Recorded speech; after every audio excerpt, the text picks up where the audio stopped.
नमस्कार. Donald Trump काही थांबायचं नाव घेत नाही. हा माणूस म्हणजे विचित्र. आता कसा ते येणाऱ्या 2 मिनिटांमध्ये सांगतो.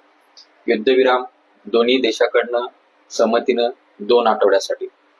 त्यामध्ये ठिणगी टाकण्याचं काम डोनाल्ड ट्रम्पने ट्विटमध्ये काय केलं की पाकिस्तानच्या पंतप्रधानाच्या सांगण्यावरनं हे युद्ध, त्यांच्या मध्यस्थीमुळे हे युद्ध 2 आठवड्यासाठी थांबलं, असं इस्रायलने पण सांगितलं आणि अमेरिकेने पण सांगितलं.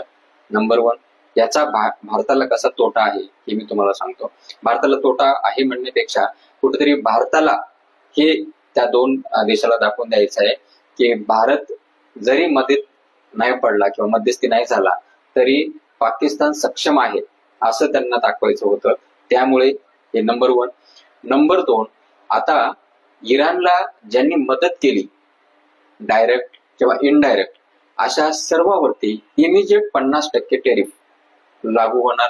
मग आता त्या मदत करण्यामध्ये पाठीमागणं पडद्याच्या आड म्हणू शकतो आपण रशिया आहे, चीन आहे, उत्तर कोरिया आहे, लेबनॉन आहे, त्यानंतर हमास आहे आणि इनडायरेक्ट मग पाकिस्तान असेल, भारत असेल. भारताने तर काही मदत केली नाही, भारतातल्या जनतेने मदत केली, पण भारताने मौनच पाळलं.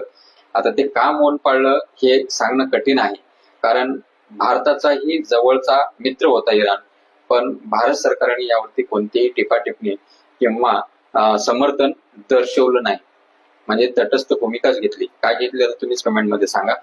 त्यासोबत डोनाल्ड ट्रम्पने हे टेरिफ तर वाढवलंच, त्यासोबत त्यांनी हे पण सांगितलं इराणच्या ज्या काही अटी शर्ती होत्या आम्ही इराणला दिलेल्या ते इराण मान्य करते. त्यामध्ये युरेनियम संवर्धन कधीच होणार नाही इराणमध्ये. दुसरी गोष्ट, जमिनीच्या खाली जे गाडलेलं अणुशस्त्राचे काही अवशेष आहेत तर ते अमेरिका स्वतः तिथे जाऊन खोदून काढेल आणि त्याला नष्ट करेल. इराणचा अणु तळावरती सॅटेलाइटद्वारे म्हणजे एकदम करडी नजर राहील आणि हे सर्व अटी मान्य केल्या तर दोन्ही देश मिळून पुढं 2 पावलं चालवू शकतात. अमेरिका त्यांना काही निर्बंध जे लादलेले आहेत ते शिथिल करू शकतं आणि ह्या अटीमध्ये कुठेही गडबड केली तर पुन्हा अमेरिका जैसे ते वैसे उत्तर देऊ शकतं. आता तुम्हाला प्रश्न पडला असेल की यामध्ये स्ट्रेट ऑफ हॉर्मुझचं काय आहे का, ते काही ओपन केले का त्या देशासाठी, तर अजिबात नाही.